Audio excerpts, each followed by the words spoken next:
10th inter పరీక్ష ఫలితాల్లో మెదక్ జిల్లా రాష్ట్రంలో మొదటి స్థానం సాధించే దిశగా విద్యాబోధన కొనసాగించాలని జిల్లా కలెక్టర్ రాహుల్ రాజ్ జిల్లా విద్యాశాఖ అధికారులకు పిలుపునిచ్చారు. విద్యార్థులకు మరింత ప్రోత్సాహాన్ని అందించడం, డ్రాపౌట్స్, విద్యార్థుల తల్లిదండ్రులకు అవగాహన కల్పించడం వంటి అంశాలపై అధికారులతో సమావేశం నిర్వహించి 10వ తరగతి, ఇంటర్మీడియట్ ఫలితాలు మరింతగా మెరుగుపడే దిశగా కృషి చేయాలని కలెక్టర్ దిశానిర్దేశం చేశారు. జిల్లాలో ప్రభుత్వ పాఠశాలలు, కళాశాలల్లో విద్యార్థుల నమోదు సంఖ్య పెంచాలని, రవాణా సౌకర్యాలు తదితర సమస్యలను గుర్తించి పరిష్కార చర్యలు చేపట్టాలని సంబంధిత అధికారులకు సూచించారు. జీవామృతంతో భూసారం అభివృద్ది చెందుతుందని కృషి విజ్ఞాన కేంద్రం శాస్త్రవేత్త రవికుమార్ తెలియజేశారు.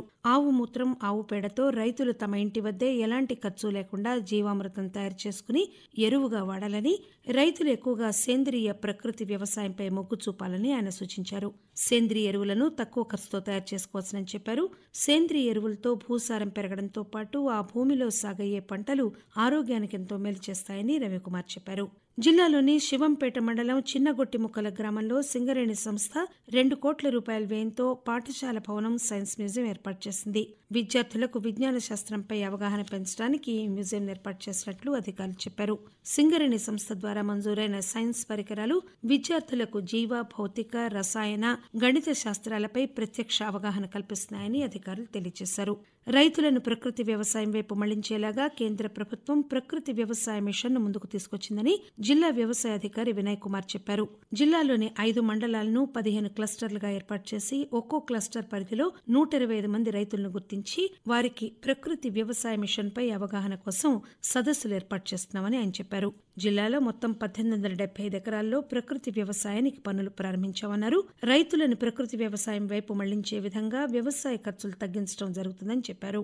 కేంద్ర ప్రభుత్వం ప్రవేశపెట్టిన 4 కార్మిక చట్టాలకు, ప్రభుత్వ ఆస్తుల ప్రైవేటీకరణకు వ్యతిరేకంగా దేశవ్యాప్త సమ్మెలో భాగంగా మెదక్ జిల్లాలో కార్మికులు సిఐటియు ఆధ్వర్యంలో ర్యాలీలు, ప్రదర్శనలు, రాస్తారోకో వంటి కార్యక్రమాలతో నిరసన వ్యక్తం చేశారు. కొన్ని చోట్ల పాక్షికంగా బంద్ పాటించారు. కేంద్ర ప్రభుత్వం జారీ చేసిన 282 జీవో వల్ల కార్మికులకు తీవ్ర నష్టం జరుగుతుందని సిఐటియు నాయకులు ర్యాలీలో మాట్లాడుతూ ఆవేదన వ్యక్తం చేశారు.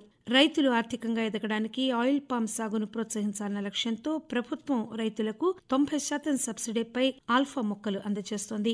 ఆయిల్ పామ్ సాగు చేసేందుకు జిల్లాలో 2500 ఎకరాలు సిద్దం చేసినట్లు ఉద్యాన శాఖ అధికారి సంతోష్ తెలియజేశారు. ఇంతవరకు 1545 ఎకరాలను రైతులు రిజిస్ట్రేషన్ చేసుకుని అందులో 770 ఎకరాల్లో ఆయిల్ పామ్ మొక్కలు నాటినట్లు ఆయన చెప్పారు. జిల్లాలో బోనాల పండుగను భక్తులు అంగరంగ వైభవంగా, భక్తి శ్రద్దలతో సంబరంగా జరుపుకున్నారు. గ్రామ దేవతలకు బోనాలు, మొక్కుబడులు సమర్పించుకున్నారు. జిల్లాలోని కౌడిపల్లి మండలం రాజిపేట గ్రామంలో పోచమ్మ, దుర్గమ్మ, ఎల్లమ్మ, పెద్దమ్మ అమ్మవార్లను రంగురంగుల పూలు, నిమ్మకాయల దండలతో అలంకరించారు. జిల్లాలో ప్రధానమంత్రి స్కూల్స్ ఫర్ రైజింగ్ ఇండియా పథకం కింద 31 పాఠశాలలు ఎంపికైనట్లు జిల్లా విద్యాశాఖ అధికారి రాధాకృష్ణ తెలియజేశారు. వీటిలో 13 పాఠశాలల్లో సంగీత, వాయిద్య పరికరాలు సమకూర్చి శిక్షకులను నియమించి విద్యార్థులకు సంగీతం నేర్పించనున్నట్లు ఆయన చెప్పారు. జిల్లాలో నిర్వహించిన మహిళా శక్తి సంబరాల్లో కార్మిక శాఖ మంత్రి, జిల్లా ఇన్ఛార్జ్ మంత్రి వివేక్ వెంకటస్వామి పాల్గొన్నారు. ఈ సందర్భంగా మంత్రి మాట్లాడుతూ మహిళలు ఆర్థికంగా అభివృద్ది చెందేందుకు ప్రోత్సహిస్తున్నామన్నారు. పేదల అభ్యున్నతి కోసం రాష్ట్ర ప్రభుత్వం పాటుపడుతోందన్నారు. రాబోయే స్థానిక సంస్థల ఎన్నికల్లో పంచాయతీ మెంబర్ల నుంచి జెడ్పీ చైర్మన్ల వరకు బీజేపీ అభ్యర్థులు విజయం సాధిస్తారని ఆ పార్టీ రాష్ట్ర శాఖ అధ్యక్షుడు రామచంద్రరావు ధీమా వ్యక్తం చేశారు. హైదరాబాద్ ఓఆర్ఆర్ నుంచి మెదక్ వరకు జాతీయ రహదారి 765 దాదాపు 63 కిలోమీటర్ల మేరకు 4 లేన్లుగా నిర్మించేందుకు కేంద్ర ప్రభుత్వం ఆమోదం తెలియజేసినట్లు స్థానిక పార్లమెంట్ సభ్యుడు మాధవనేని రఘునందన్ రావు తెలియజేశారు. వీటితో పాటు మెదక్ చుట్టూ 7 కిలోమీటర్ల మేరకు రింగ్ రోడ్ నిర్మిస్తున్నట్లు కూడా ఆయన చెప్పారు.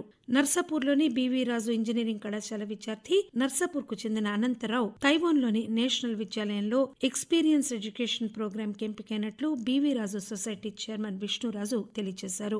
జిల్లాలో గురు పౌర్ణమి వేడుకలు అంగరంగ వైభవంగా జరిగాయి. జిల్లా వ్యాప్తంగా దత్తాత్రేయ, సాయిబాబా ఆలయాల్లో ప్రజలు భక్తి శ్రద్దలతో ప్రత్యేక పూజలు నిర్వహించారు. కొల్చారం మండలం రంగంపేట ఆశ్రమంలో నిర్వహించిన గురు పౌర్ణమి వేడుకల్లో పార్లమెంట్ సభ్యుడు రఘునందన్ రావు, శాసనసభ్యురాలు సునీతారెడ్డి పాల్గొని ఆశ్రమ పీఠాధిపతి మాధవానంద సరస్వతి ఆశీర్వచనం తీసుకున్నారు.